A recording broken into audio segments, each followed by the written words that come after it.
राजा जनक ने सीता स्वयंवर में राजा दशरथ को आमंत्रण क्यों नहीं भेजा? आइए जानते हैं इस कहानी के माध्यम से।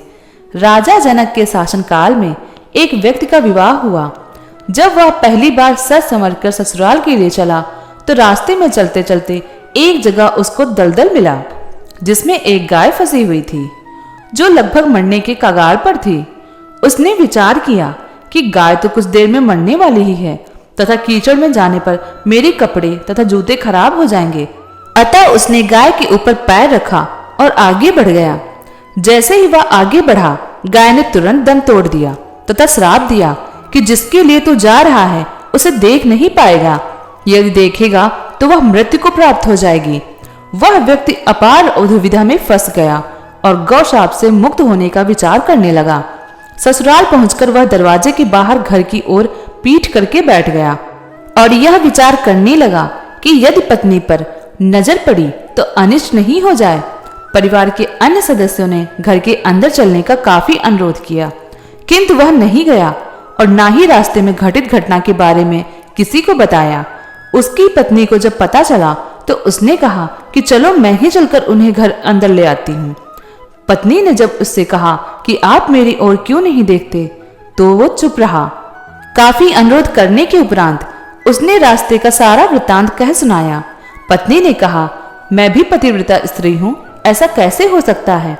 आप मेरी ओर अवश्य देखो। पत्नी की ओर देखते ही उसकी आंखों की रोशनी चली गई और वह गाय के श्रापवश पत्नी को नहीं देख सका। पत्नी पति को साथ लेकर राजा जनक के दरबार में गई और सारा कह सुनाया। राजा जनक ने राज्य के सभी विद्वानों को सभा में बुलाकर समस्या बताई और गौ श्राप से निवृत्ति का सटीक उपाय पूछा। सभी विद्वानों ने आपस में मंत्रणा करके एक उपाय सुझाया कि यदि कोई पतिव्रता स्त्री छलने में गंगा जल लाकर उस जल के छींटे इस व्यक्ति की दोनों आंखों पर लगाए तो गौ श्राप से मुक्ति मिल जाएगी और इसकी आंखों की रोशनी पुनः लौट सकती है। राजा ने पहले अपने महल के अंदर की रानियों सहित सभी स्त्रियों से पूछा तो राजा को सभी के पतिव्रता होने में संदेह की सूचना मिली। अब तो राजा जनक चिंतित हो गए। तब उन्होंने आसपास के सभी राजाओं को सूचना भेजी कि उनके राज्य में यदि कोई पतिव्रता स्त्री है तो उसे सम्मान सहित राजा जनक के दरबार में भेजा जाए। जब यह सूचना राजा दशरथ को मिली तो उसने अपने राज्य की सभी रानियों से पूछा। प्रत्येक रानी का यही उत्तर था कि राजमहल में तो क्या, आप राज्य की किसी भी महिला, यहाँ तक कि झाड़ू लगाने वाली, जो कि उस समय अपने कार्यों के कारण सबसे निम्न श्रेणी की मानी जाती थी, से भी अगर पूछो तो वह पतिव्रता पाएंगे। राजा दशरथ को इस समय अपने राज्य की महिलाओं पर आश्चर्य हुआ और उसने राज्य की सबसे निम्न माने जाने वाली सफाई वाली को बुला भेजा। उसके पतिव्रता होने के बारे में पूछा। उस महिला ने स्वीकृति में गर्दन हिला दी। तब राजा ने यह दिखाने के लिए कि अयोध्या का राज्य सबसे उत्तम है, उस महिला को ही राज सम्मान के साथ जनकपुर को भेज दिया। राजा जनक उस महिला का पूर्ण राजसी ठाट बाट से सम्मान किया और उसे समस्या बताई। महिला ने कार्य करने की स्वीकृति दे दी।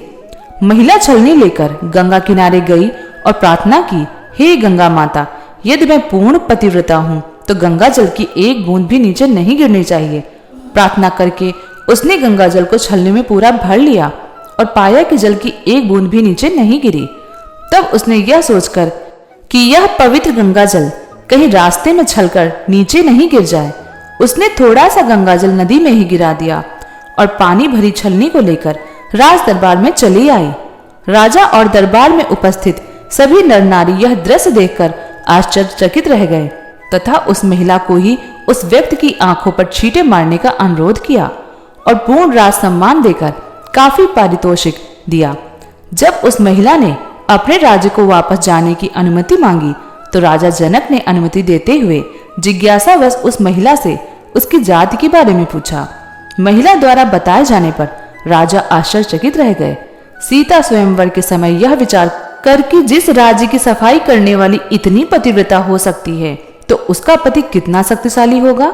यदि राजा दशरथ ने उसी प्रकार के किसी व्यक्ति को स्वयंवर में भेज दिया तो वह धनुष को आसानी से संधान कर सकेगा और कहीं राजकुमारी किसी निम्न श्रेणी के व्यक्ति को न वर ले। अयोध्या नरेश को राजा जनक ने निमंत्रण नहीं भेजा, किंतु विधाता की लेखनी को कौन मिटा सकता है। अयोध्या के राजकुमार वन में विचरण करते हुए अपने गुरु के साथ जनकपुर पहुंच ही गए और धनुष तोड़कर राजकुमार राम ने सीता को वर लिया। धन्यवाद। जय श्री राम।